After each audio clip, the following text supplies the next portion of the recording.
नमस्कार, आप सभी का स्वागत है हमारी खास पेशकश में स्वदेशी दम और विदेश में परचम। दरअसल गणतंत्र दिवस की आप सभी दर्शकों को हमारी तरफ से शुभकामनाएं। देश अपना 75वां गणतंत्र दिवस मना रहा है और ये मौका अपनी उपलब्धियों का जश्न मनाने का है। चांद पर भी हमने शान से तिरंगा फहराया और भारत की आर्थिक शक्तियों की पूरी दुनिया में परचम भी लहरा रहा है। दुनिया में हमारी इकोनॉमी 5वें नंबर पर है और तीसरी बनने की ये राह पर है और देश लगातार सफलता के नए नए मुकाम हासिल कर रहा है। विकासशील भारत से विकसित भारत बनने तक की राह में हम बड़ी तेजी से आगे बढ़ रहे हैं और आज भारत के भरोसे से भरा देश है। हिम्मत और हौसला से भरे इस नए भारत की तरफ पूरी दुनिया बड़ी उम्मीदों से देख रही है और 75 सालों की हमारी ये गौरव गाथा कॉर्पोरेट इंडिया के योगदान के जिक्र के बिना अधूरी है। हमारे देश की कई ऐसी कंपनियां हैं जो कि विदेश में सफलता की विजय पताका फहरा रही हैं और देश के ये असली मल्टीनेशनल हमारी आन बान शान है। इस खास मौके पर हम कुछ ऐसे ही भारत रत्नों का जिक्र करेंगे जिन्होंने पूरी दुनिया में हमारा सर फक्र से ऊंचा कर रखा है।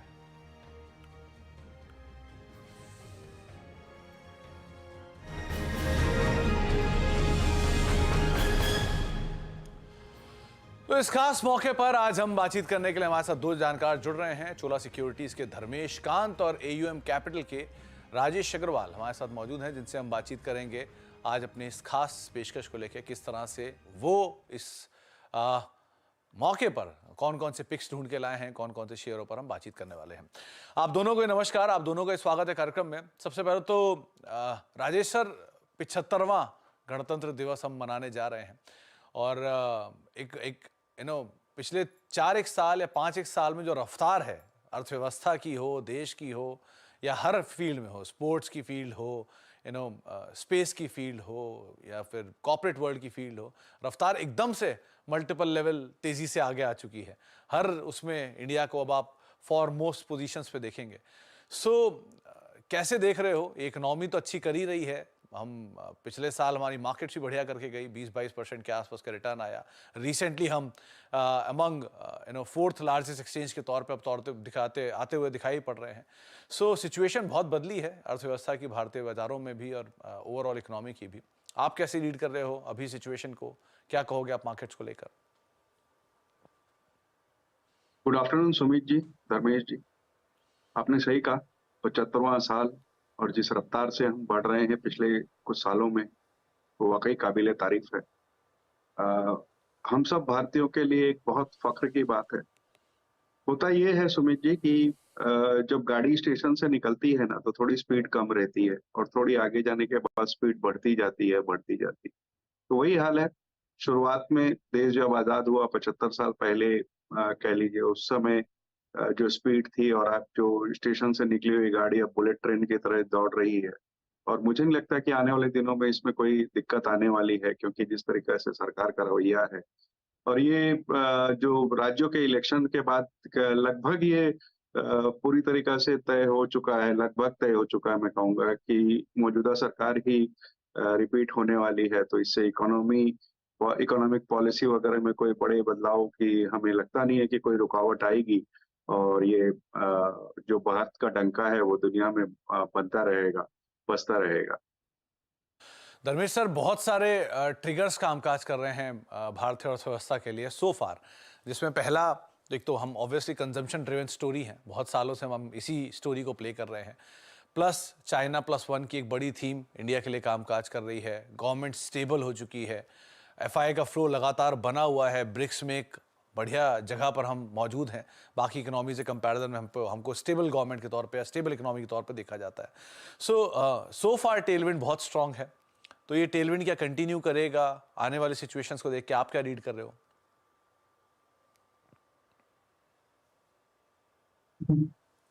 नमस्कार सुमित जी, राजेश जी, आप सभी को सादर प्रणाम और गणतंत्र दिवस की हार्दिक शुभकामनाएं। देखिए, टेलविंड तो कंटिन्यू करेगा और ग्रोथ भी आती रहेगी, अर्निंग्स भी आएगी। सिर्फ फर्क ये है कि जो पिछले साल या FY24 जो हम एंड करेंगे, वहां पर अराउंड 20 से 22% का ओवरऑल प्रॉफिटेबिलिटी ग्रोथ है। ये घट के 15 से 12% के दायरे में आना चाहिए नेक्स्ट ईयर में। सो ये जो 5% का ग्रोथ का स्पीड का जो डिफरेंस है, इसका थोड़ा सा मार्केट पर देखने को मिलेगा। आई थिंक शुरुआत हो रखी है, थोड़ी वोलेटिलिटी, थोड़ी प्रॉफिट टेकिंग और ये पोर्टफोलियो रीबैलेंसिंग का माहौल है, वो चलता रहेगा।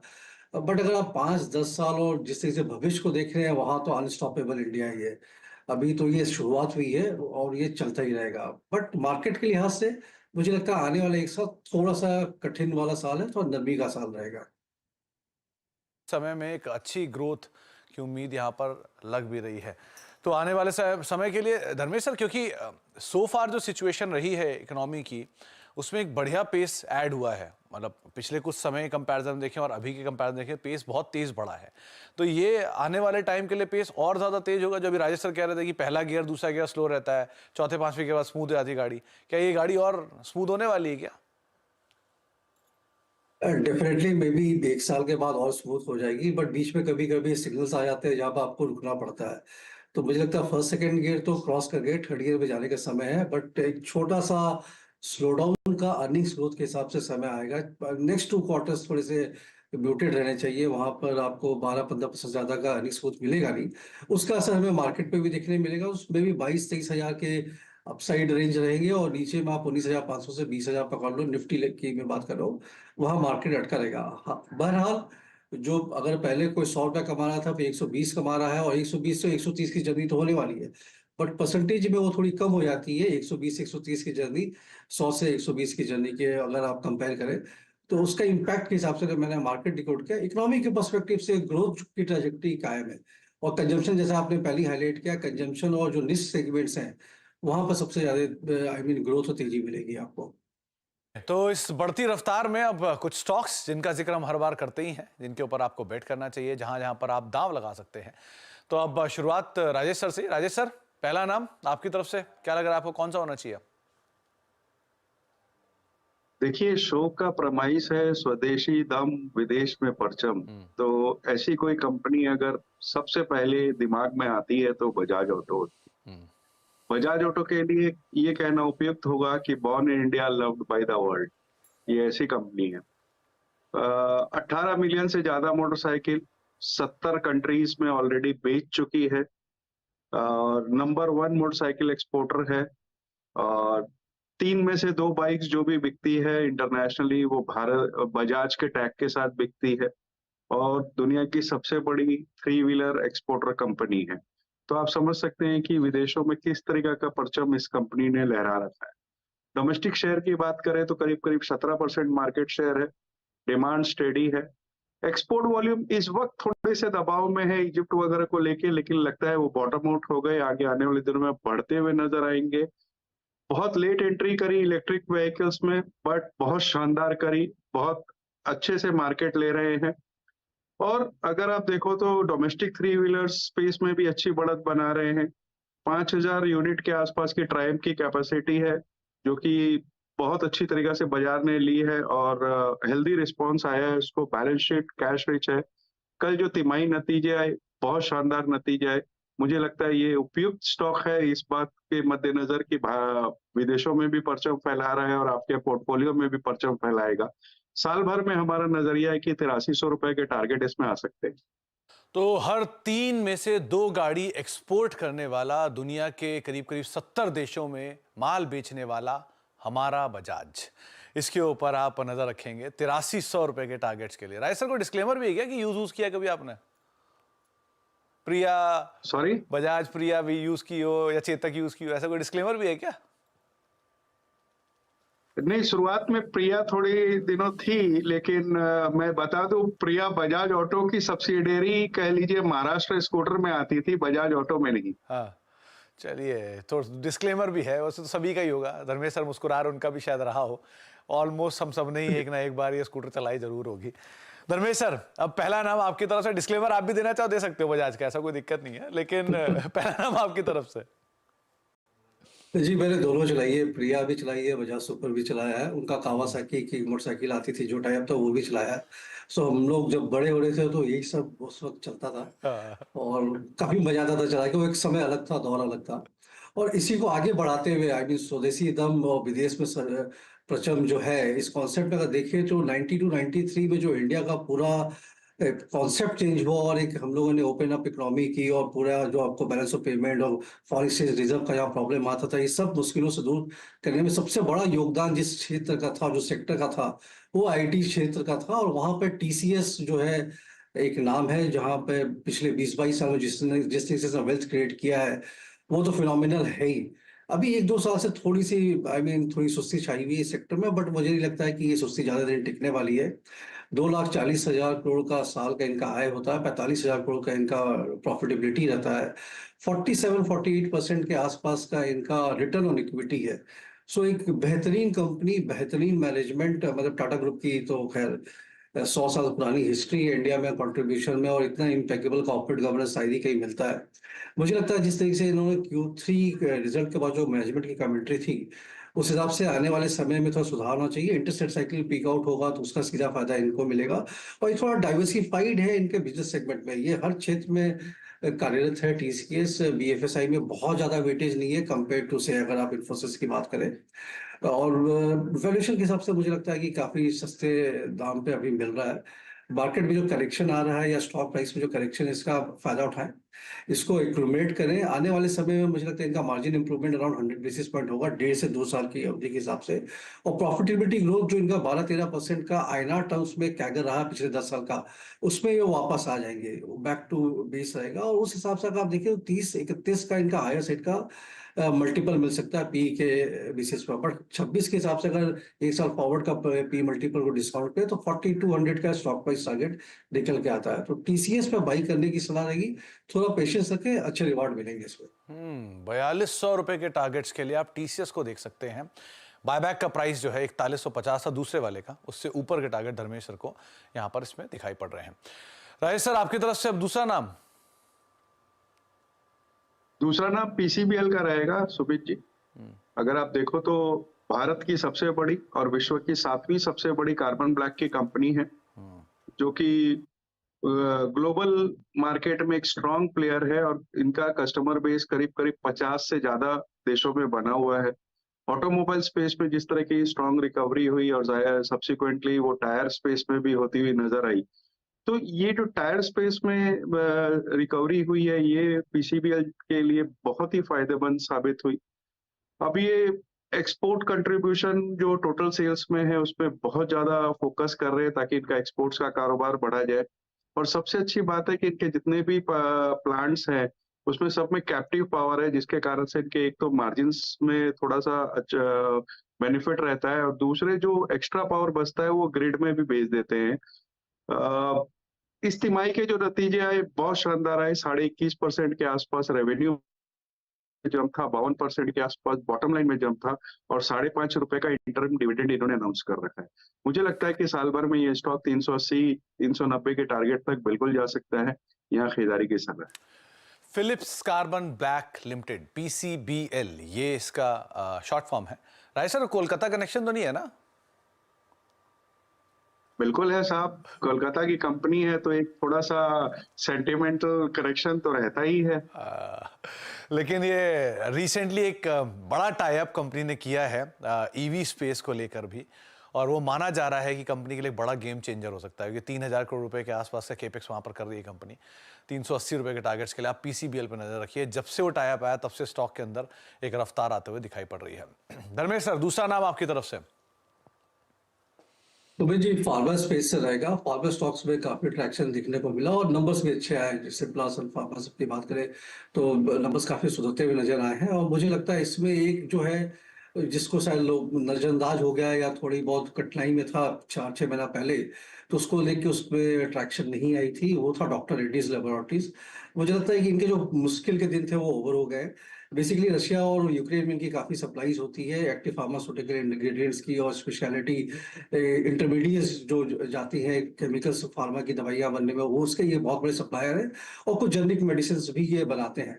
तो उस सप्लाई में सिपेज का प्रॉब्लम आ रहा था यूक्रेन को लेकर, जो कि रिस्टोर होता नजर आ रहा है, ऑलमोस्ट रिस्टोर हो गया मैनेजमेंट के हिसाब से। और रशिया में जो सप्लाई से वहां कंस्टेंट आई नहीं। तो इनका जो कंपाउंडिंग है 20-22% का, वो कंसिस्टेंट बेसिस पर चल रहा है। अगर आप रिटर्न रेशियोज देखें तो काफी अच्छी प्रॉफिटेबिलिटी है, 22% का इनका आरओई है। और पीई मल्टीपल के हिसाब से अभी 16-17 की पीई मल्टीपल पर ट्रेड का, एक साल आगे की बात करें, जबकि सिप्ला है या सन फार्मा है, जो लार्ज के फार्मा कंपनियां यहाँ है, वो अराउंड 26-27 के पीई मल्टीपल पर आ गए। तो एक वैल्यूएशन गैप भी बन के नजर आता है। मुझे लगता है कि आने वाले समय में ये कंसिस्टेंटी रहेगी और प्राइस में वापस से आपको ट्रैक्शन देखने को मिलेगा। सो अगर एक साल का नजरिया है और आप इस गणतंत्र दिवस से दूसरे गणतंत्र दिवस तक इसमें इन्वेस्टेड रहना चाहते हैं, तो मिनिमम प्राइस टारगेट जो मेरे हिसाब से निकल के आता है वो 600 है।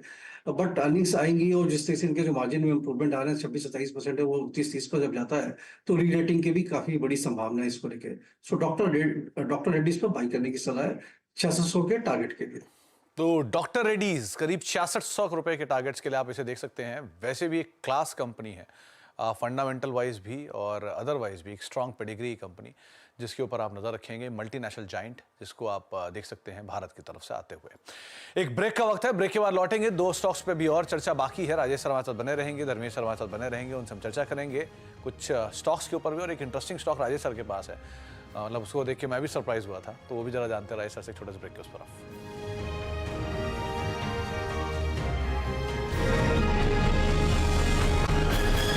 आप देख रहे हैं हमारी खास पेशकश, स्वदेशी दम विदेश में परचम, यानी कि वो कंपनियां जो हैं तो घरेलू लेकिन विदेशी बाजारों में भी उन्होंने धूम मचा रखी है। और इस श्रृंखला में अब तक हम 4 कंपनियों की बातचीत कर चुके हैं। राजेश सर हमारे साथ बने हुए हैं कलकत्ता से, और साथ ही साथ धर्मेश सर भी हमारे साथ बने हुए हैं, जिनसे हम बातचीत कर रहे हैं इसी तरह के तमाम कंपनियों के ऊपर, आइडियाज़ के ऊपर। राजेश सर, वो तीसरा नाम जो है वो आपकी तरफ से कौन सा है? क्योंकि एक इंटरेस्टिंग नाम मुझे प्रोड्यूसर साहब बता रहे थे कि है, आपने चुना है। कौन सा नाम है वो? देखिए, जो नाम है वो मैंने पहले भी कई बार आपके चैनल पे 4 का चौका वगैरह दूसरे दूसरे प्रोग्राम्स में दिया हुआ है, बहुत नीचे के भाव से। नाम GIC-RE है। सोल रीइंश्योरेंस कंपनी है। भारत के इंश्योरेंस मार्केट में लगभग 4 दशक का एक्सपीरियंस है।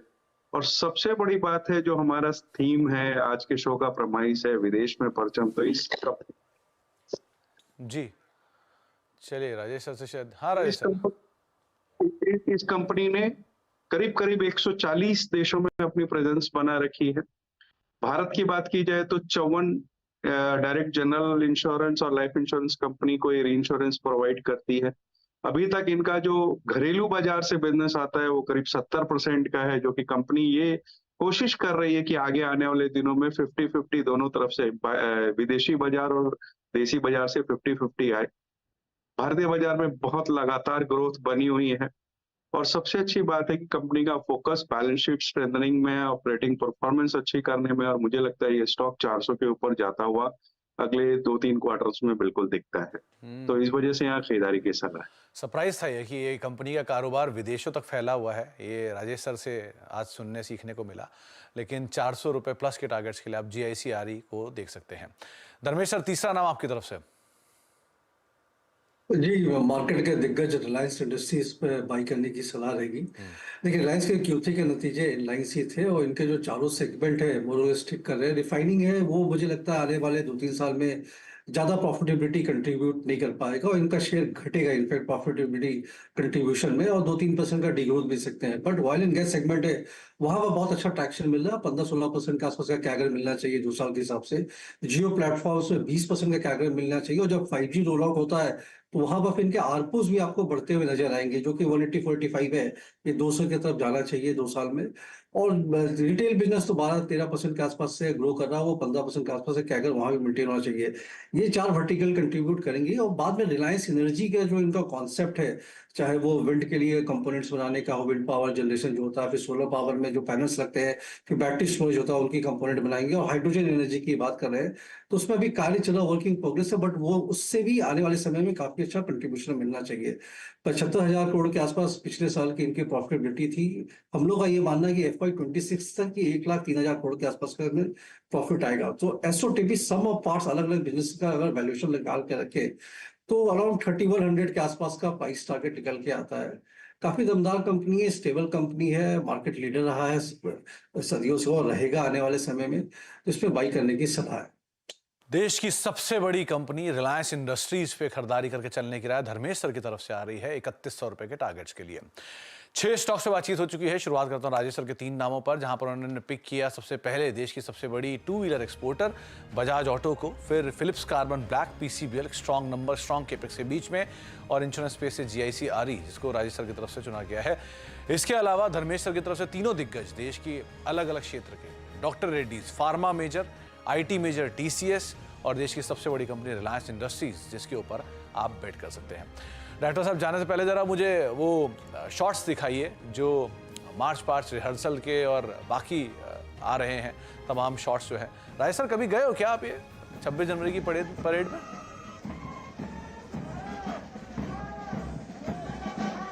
वॉकिंग डिस्टेंस में तो पिछले 2-3 साल से तो नहीं गया, लेकिन पहले गया हुआ।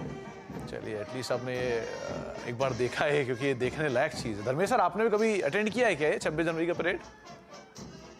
जी सुमित जी, बहुत बार। मेरी पढ़ाई लिखाई दिल्ली से हुई है, तो हर 26 जनवरी को हम लोग जरूर जाते थे।